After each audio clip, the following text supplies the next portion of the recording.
Yau ma dai wasa hudu za a yi ta burza a zagayen 'yan 16 a Champions League a turmin farko. Tun da yammaci za a take leda tsakanin Bayer Leverkusen da Arsenal a filin wasa na Bay Arena da ke Leverkusen a Jamus. Sai da dare ne za a buga karawa uku tsakanin Bodo da Sporting a Norway. Da wasan da zai ja hankalin 'yan kallon tamula tsakanin Paris Saint-Germain da Chelsea a Faransa. Paris Saint-Germain ta yi nasara uku, Chelsea kuwa biyu da can jaras huda tsakaninsu. Sai wasan da zai yi ɗan karan zafi tsakanin Real Madrid da Manchester City a birnin Sipaniya, inda kowannensu ya yi nasara 6-6 da can jaras 5 a tsakaninsu.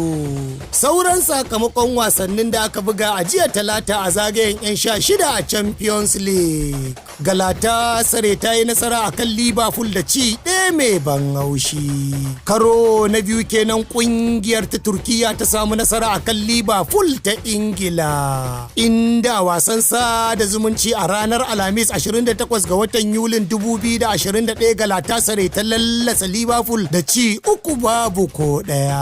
Newcastle da Barcelona kunnen doki 1-1 suka buga a filin wasa na St. James Park. Atalanta ko Madrid ɗura 5-2 ta yi a ragar Tottenham a Sipaniya. Bayern Munich kuwa zuwa ta yi har Italiya ta ragargaza Atalanta da ci 6-1. A ɓangaren hadadan 'yan wasanni kuwa, Arsenal na sha'awar siyan ɗan wasan tsakiya na Jamus Julian Brandt mai shekara 29 lokacin da kwantiraginsa zai kare na Borussia Dortmund a wannan bazarar.